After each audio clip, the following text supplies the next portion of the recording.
Hey everybody, it's Monster back again with Opus Gaming, and I'm here today to bring you more One Piece OP02 playtesting. Today's going to be me on the Whitebeard deck with my little bit weird of a Whitebeard like mid-range deck idea against my teammate Muchi on his Black Smoker deck.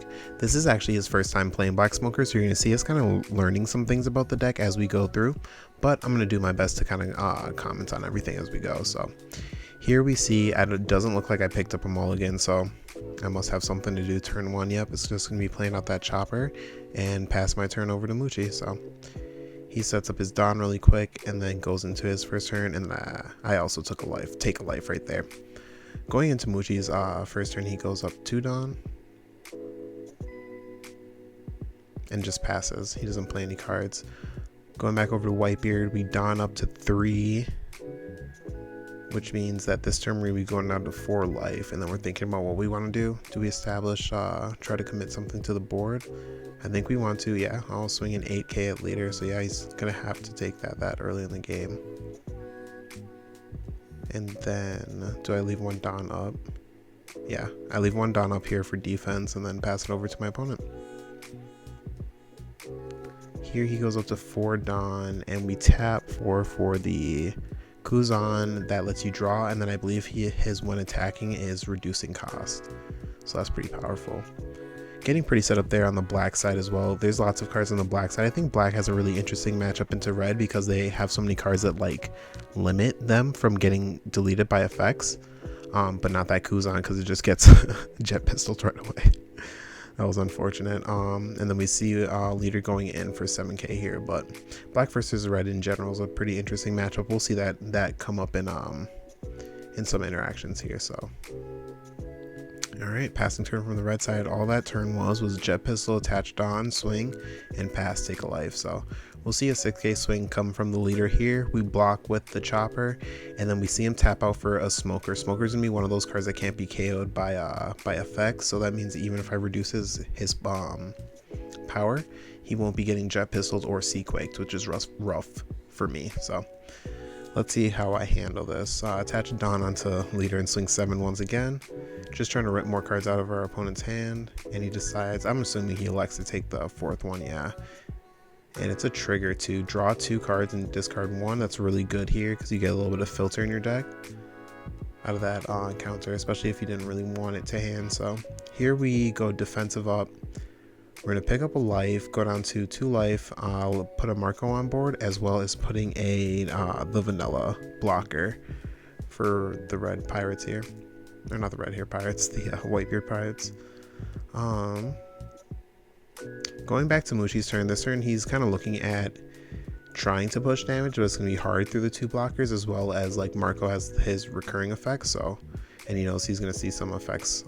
So here we're going to start reducing the cost on the Marco first before we start attacking, and we'll see how this goes. So reducing the Marco with the on play, we play out the stage card to also reduce the Marco's effect or play cost, and then we attach Dawn onto our smoker. And then here, let's see what he chooses to do. He still has Dawn active. It looks like he has 4. Yep. We're gonna tap 2, play out a Kobe. Okay, and then we're gonna pop the 2 cost. That makes sense because the Marco will just come back, so at least he can for sure get a blocker out of here. And then we're gonna swing. I'll block with the Marco, and we're gonna discard the Sea Quake. I'm sure I have a couple of those. So Sea Quake goes, Marco comes back, thankfully.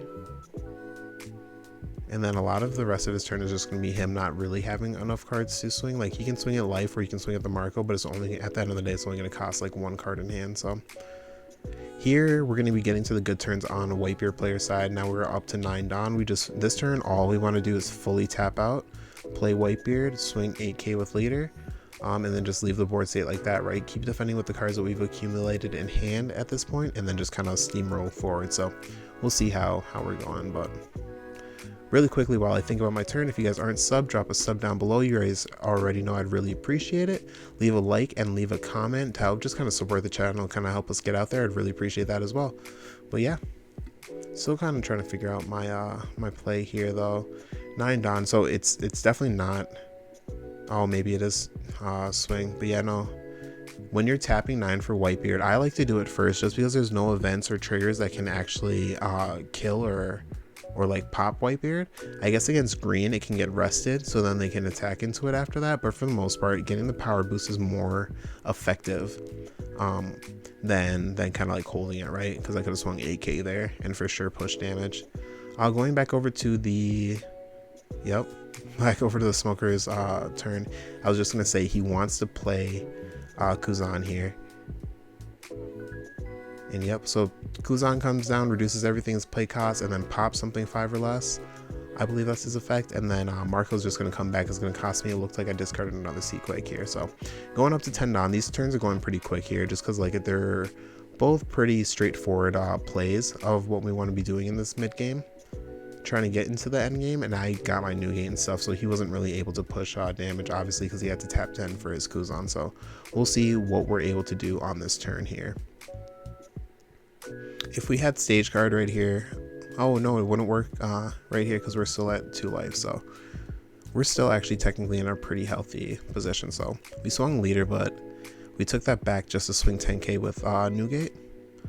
Not completely sure why, because we didn't. Oh wait, no, it's because we're gonna play another Nugate for sure. That's the only reason that we're not committing Don to anything, because we could just be removing our cards from the board here.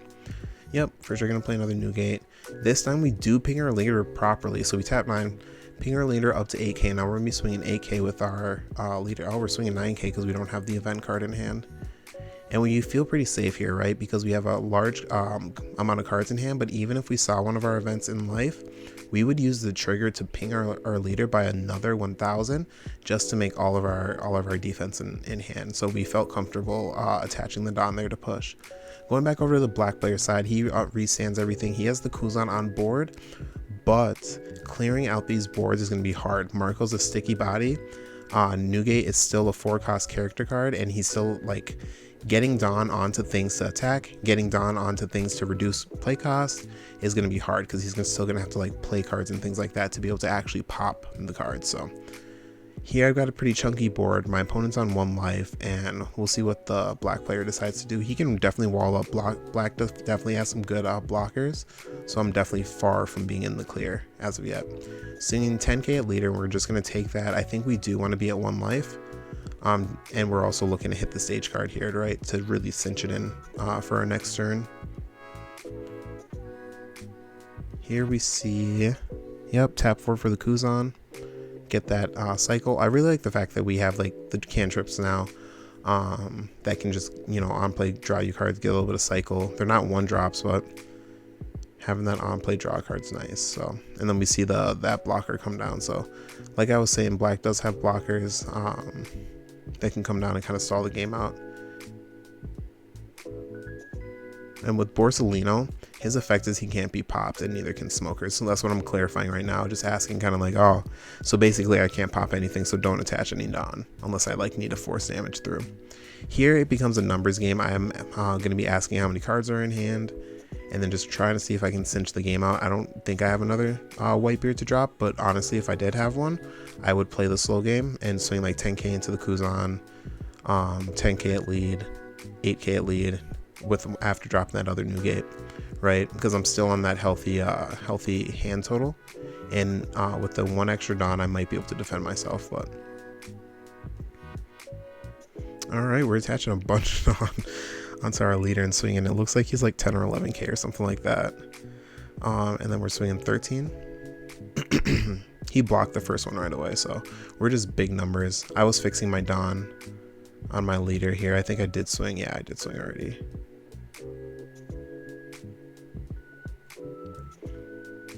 Here thinking about whether he wants to dump his entire hand to get out of this attack and take the next one. Nope. And then yep, we're swinging another big one. Oh, is this the one that gets through? Nope. So we're gonna see an event card come down, ping +4, +2, and I didn't see what the last card was, but since I was swinging 13, he had to get up to 14 there, so we know that. Or I was swinging 12, I'm sorry, so he had to get up to 13. So yeah, it was 2 2k counters there. And then here, yeah, it looks like we're just going into more blockers, which is totally fine. I have to take my last life here. Actually, going into more blockers is not totally fine. This is rough. If he can just KO my my 2-drop blocker, then I just have nothing afterwards, that would be really, really rough. So we'll see how close this is going to come down to, like, the cards in hand for sure and the counter power. So the blockers for black should be pretty easy to clear. And if you can pop Marco before you swing, it's really simple to devalue it.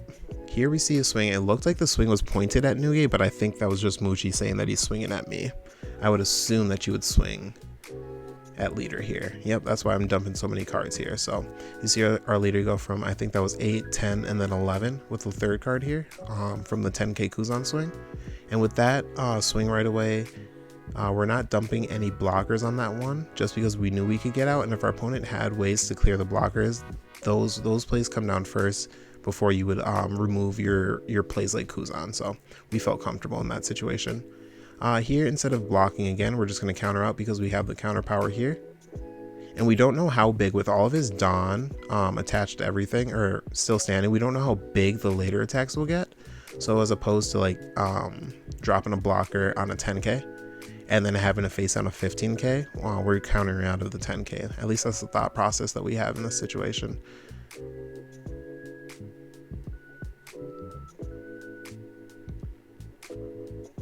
All right, so here we're gonna see a swing and just an immediate block after the swing.